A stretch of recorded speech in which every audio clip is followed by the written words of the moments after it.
예수님께서 예루살렘, 또 특별히 예루살렘 성전과 관련돼서 지금 논쟁을 계속 벌이고 있는데, 오늘 등장하는 이 사두개파 사람이라고 하는 스스로 우리가 잘 아는 대제사장의 반열이라고 할 수 있는 사독 계열이라고 주장을 합니다. 그래서 자신들은 하나님이 선택하신 거룩한 사람들이라고도 주장을 하는데, 그게 확실한 건 아닙니다. 어쨌든 그들은 사독 계열, 그래서 사독이라는 말을 이렇게 풀어서 사두개파 또는 사두개인들이라고 불려지는데, 그들은 구약 성경을 신뢰했어요. 그러니까 구전적인 입에서 입으로 전해져 오는 율법들, 바리새인들은 그것도 인정하고 지켜야 되느냐 또는 얼마큼 지켜야 되느냐를 서로 주장을 했는데, 사두개파 사람들은 구전된 토라는 인정하지 않고 구약에 있는 성경만 인정했고, 특별히 모세오경을 가장 권위 있는 성경으로 인정을 했는데, 이들은 사실 정치인들이에요. 그래서 예수님께서 논쟁을 벌이고 있는 앞에서부터 대제사장들, 율법사들, 장로들부터 시작해서 그 다음에 등장했던 헤롯 당원들이라고 소개하는 이들 중에 사실은 이들이 실세입니다. 이들이 진짜 정치인들이고 성전의 권한을 가지고 있는 실제적인 실세들이 바로 이 사두개파 사람들이에요. 이들 안에는 대제사장들, 제사장들도 상당수가 속해져 있는 정치꾼들입니다. 근데 이 정치꾼들이 지금 앞에 두 종류의 사람들이 예수님께 논쟁을 벌였는데 상대가 안 됐어요. 충분히 이길 수 있으리라 자신들은 자신했을지 모르지만 이길 수 없었어요. 오히려 그냥 꼬랑지만 내리고 다 물러갔습니다. 그러자 이들이 예수님이 곤란해할 수밖에 없는, 그러니까 인간의 지식으로는 판단할 수 없는, 도저히 알 수 없는 그런 질문을 가지고 예수님을 찾아왔습니다. 특별히 이들은 부활을 믿지 않았고, 그리고 천사도 믿지 않았고, 영원히 산다라고 하는 것도 믿지 않았어요.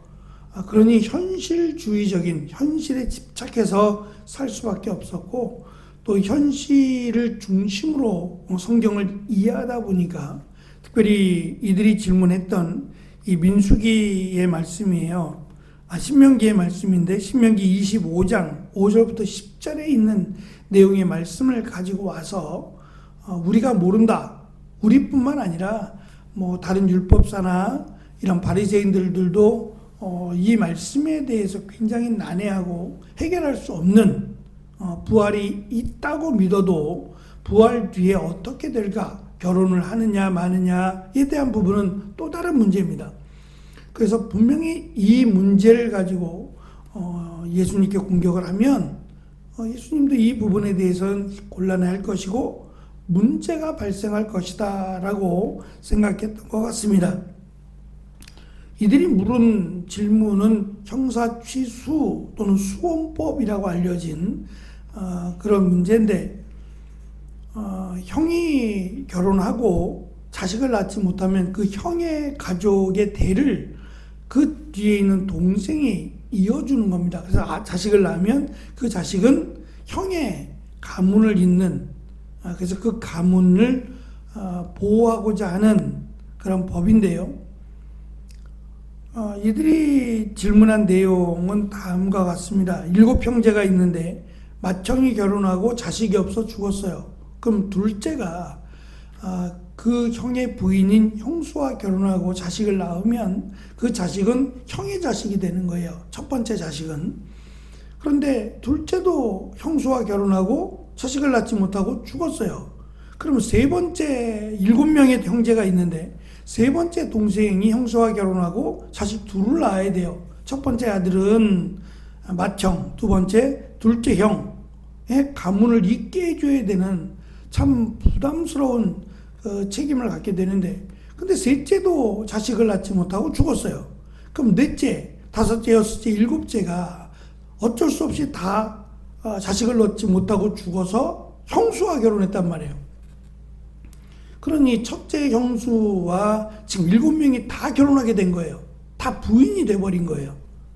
자, 이렇게 되면 당신들이 주장하는 부활이 있다면 부활했을 때 과연 이 여인은 정말 누구의 부인이냐? 부활한다면 다 만나게 될 텐데 7명이 다 만나서 내 부인이라고 할 텐데 그러면 이 여인은 진짜 누구의 부인이냐? 라고 하는 현실적인 질문을 던지게 됩니다. 이 질문에 대해서 예수님이 이제 설명을 해주시는 내용 가운데 가장 중요한 24절의 내용 속에서 예수님은 2가지를 모른다라고 그들에게 말씀하셨어요. 첫 번째는 너희는 성경을 모른다. 두 번째는 하나님의 능력을 모른다. 라고 말씀하셨어요. 앞에서도 지금 그 대제사장 또 바리새인들 또 장로들 그들이 예수님께 나와서 누구의 권세로 누구의 권한으로 이렇게 성전을 소란스럽게 했느냐라는 질문을 던졌을 때 예수님이 세례 요한에 대해서 세례 요한의 세례가 하늘로부터냐 아니면 땅으로부터냐라고 하는 역질문을 하셨습니다. 그때 그들이 모른다라고 대답을 했다 그랬어요.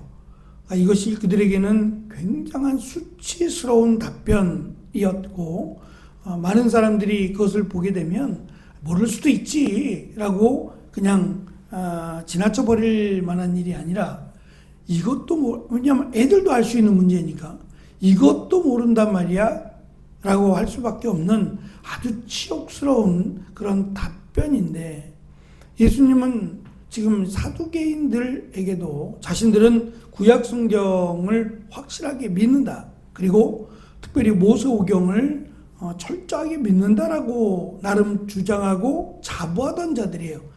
그들에 대해서 똑같은 답변을 하신 겁니다. 모른다. 근데 이 모른다는 게 말씀드린 것처럼 모를 수 있죠.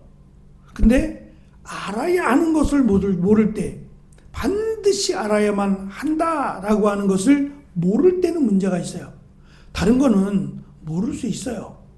어떻게 세상을 살아가면서 모든 걸 다 알겠어요. 알고 싶지만 잊어버리는 것도 있고 또 정말 모르는 것도 있을 수 있어요. 우리가 전도서를 시작했는데 하나님께서 허락하신 이 땅의 인간 가운데 어쩌면 가장 지혜로운 사람이라고 스스로 인정하신 솔로몬도 해 아래 새 것이 없다는 걸 알았다는 거예요. 그 말은 모든 걸 다 알 수 없다는 것이고 내가 안다고 말하지만 이미 알고 있는 사람도 있다는 얘기예요.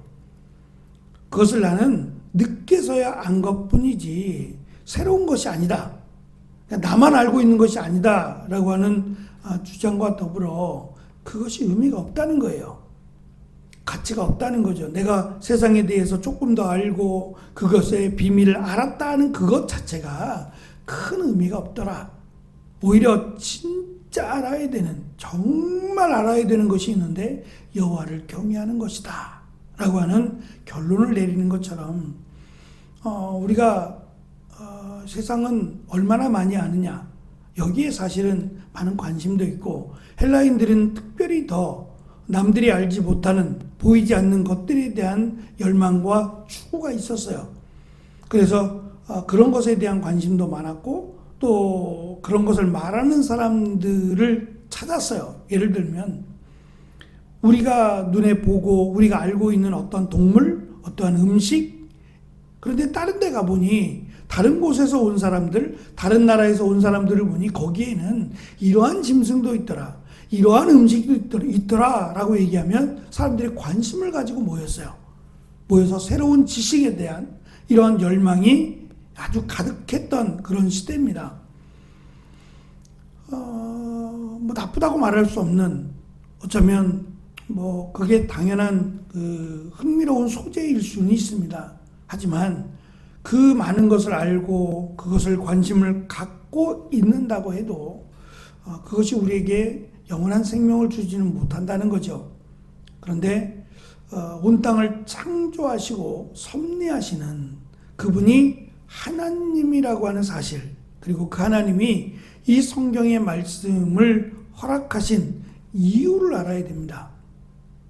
그러니까 성경의 말씀을 다 알지 못할지라도, 심지어 그들이 부인하는 입에서 입으로 전해져 오는 이 토라의 말씀들, 율법의 말씀들을 믿거나 믿지 않는다 할지라도 중요한 것은 무엇이 하나님의 말씀이냐라고 하는 것이 훨씬 더 중요하죠.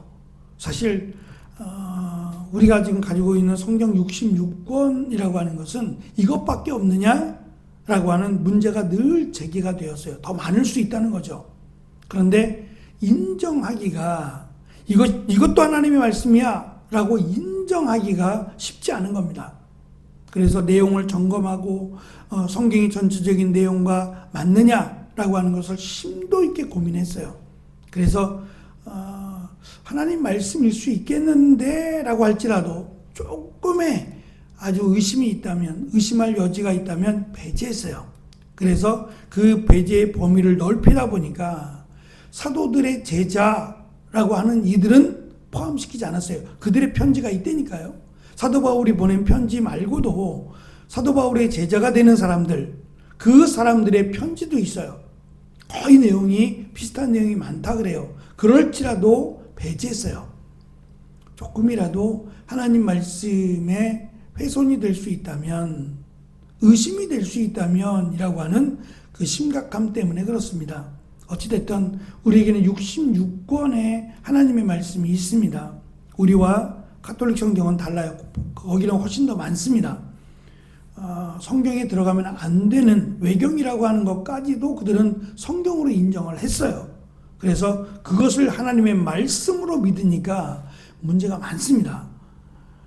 다행히도 우리는 이 문제가 될 만한 성경이 없어서 오히려 감사할 수 있고요.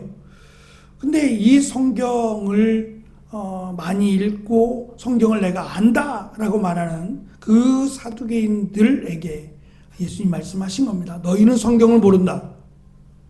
앞뒤가 안 맞는 말씀 같아요. 성경을 많이 안다. 자기들은 생각을 하는데 예수님은 성경을 모른대요. 어쩌면 이 말씀이 정말 우리가 생각해야 될 말씀일 수 있어요. 교회를 오래 다녔고 성경을 많이 읽었는데 성경을 모른다 라고 하는 대답을 들을 수 있기 때문에 그래요. 그러니까 성경을 안다는 게 성경의 내용을 많이 안다는 게 아니라 성경이 우리에게 가르치는 내용, 성경이 말씀하시는 내용을 알아야 안다라고 말할 수 있다는 것입니다. 두 번째는 하나님의 능력을 모른다는 거예요. 이어지는 내용이 그겁니다. 부활한 뒤에는 이 결혼이라고 하는 게 의미가 없어져요. 그게 하나님의 능력이라는 거예요. 하나님이 그렇게 만드셨다는 거죠. 부활하고 나서 이 땅의 삶과 똑같지 않다는 거예요. 그렇겠죠. 만약에 그렇다면 얼마나 혼란스럽겠어요. 죽지 않고 혼란스러울 거 아니에요. 미움과 다툼과 시기가 존재할 것이고 또 누구는 높고 누구는 낮고 이런 부분들이 여전히 존재할 거잖아요. 그러면 더 괴롭죠. 그게 무슨 천국이에요. 그것들이 다 사라져 버릴 것이라는 것이고 또 천국에서 모르는 게 아닙니다. 근데 그런 관계가 더 이상의 의미가 없다는 거예요. 왜냐하면 영원히 죽지 않을 것이고 영원히 살아갈 것이며 또 영원히 기쁨과 은혜와 감사를 하나님을 중심으로 이제는 영원히 살 것이기 때문에 그것보다 더운 가족관계보다 더 풍성하고 은혜로운 관계가 만들어질 것이다 라고 하는 말씀으로 하나님을 안다면, 하나님의 능력을 믿는다면 성경을 다르게 알게 될 겁니다. 성경을 더 은혜롭게, 성경을 더 하나님의 관점에서, 하나님의 능력의 관점에서 보게 될 겁니다. 이러한 은혜가 우리가 이 땅을 살아가는 동안 말씀을 안다라고 하는 기쁨이, 그리고 하나님의 능력을 믿는다라고 하는 은혜가 우리 가운데 늘 함께 하시기를 축원합니다. 기도하겠습니다.